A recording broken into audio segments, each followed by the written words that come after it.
Hi guys, I greet everyone according to your time. Mejidi senya kokwadum obibia hoye. Ene na ene nso so anwade kese a Agya wiase asenya ye biom. Ene se ye kai video a ye brother Zion Felix. Some weeks ago a ye nua Enoch, ye brother oko school UCC na ontimi entna se ewo mfishia kakreni meka se some years eni a ontimi entna se agise wogina ho ene Agya wiase aya nwonwade bi na yenhwe video no na yembra.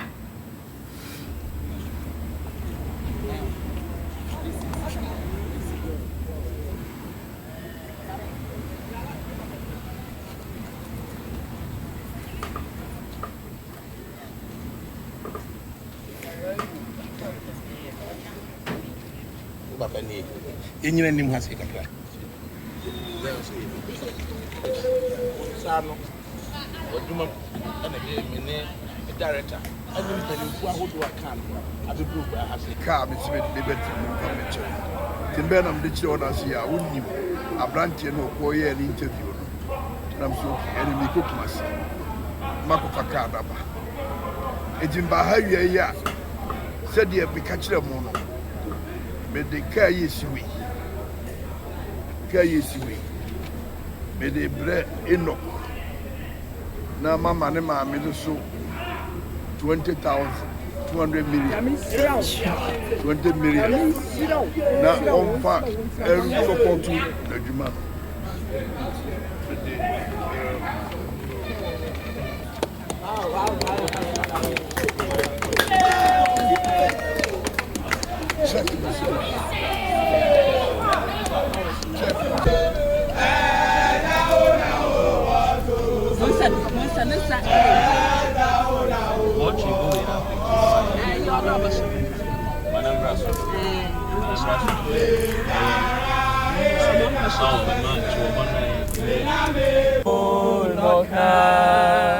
Obi to me kebi ya so ya sase to me nina mano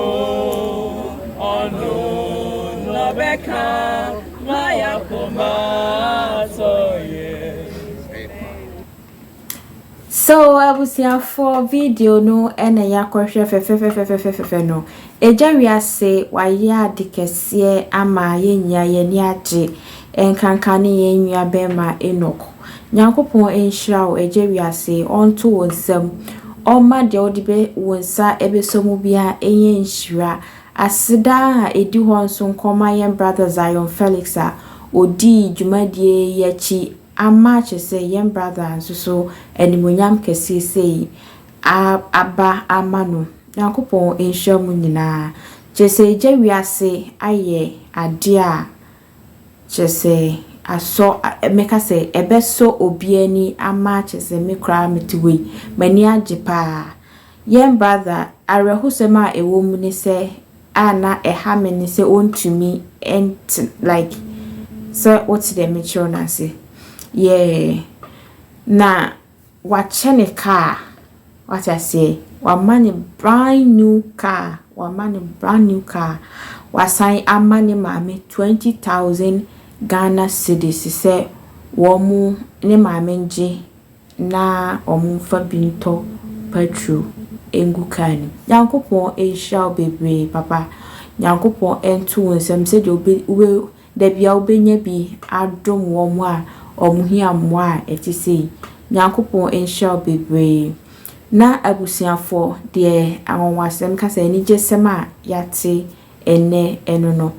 enti se ene eye first da wo hwe me video a message so be subscribe to my YouTube channel no Loretta Sechiwa na wa subscribe na wa like and wa share video no ama obi fufuro so enye bia den ahye na unyi ahia moa emua bi etise abeka